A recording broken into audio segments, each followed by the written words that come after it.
காவல்துறை தங்கள் செயல்பாட்டு திறனை அதிகரிக்க செயற்கை நுண்ணறிவு தொழில்நுட்பத்தை ஏற்றுக்கொள்ளுமாறு உள்துறை அமைச்சர் doctor Sri Saifuddin Nasution Ismail வலியுறுத்தியுள்ளார். 4வது சிறப்பு பிடிஆர்எம் உரையாடல் 2025 துவக்க விழாவில் பேசிய அவர், AI பயன்பாடுகள் காவல்துறை தகவல்களை விரைவாகவும் துல்லியமாகவும் செயலாக்கவும் பகுப்பாய்வு செய்யவும் உதவும் என்று அவர் கூறினார்.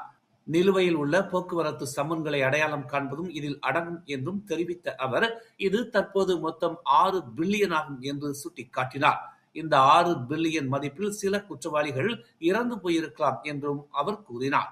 AI பயன்பாடுகளை பயன்படுத்தி தரவை விரைவாக செயலாக்கி தேசிய பதிவுத்துறையின் இறப்பு பதிவுகளுடன் பொருத்த முடியும் என்றும், இது மிகவும் துல்லியமான மற்றும் தெளிவான தரவை வழங்கும் என்றும் அவர் விளக்கினார். அமலாக்க நடவடிக்கைகள் காலாவதியான தகவல்களை நம்பியிருக்கவில்லை என்பதை உறுதி செய்வதற்கான அவசர நடவடிக்கையாக சைஃபுடின் நசுத்தியோன் இஸ்மாயில் இந்த நடவடிக்கையை விவரித்தார்.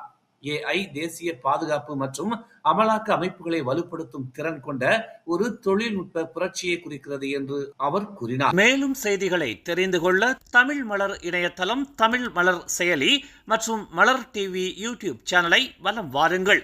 எங்களோடு இணைந்திருக்க மலர் டிவியை பதிவு செய்து கொள்ளுங்கள். உறவுகள் மகிழ்ந்திட விருப்பம் மற்றும் பகிர்வு சேவையை சொடுக்கிடுங்கள்.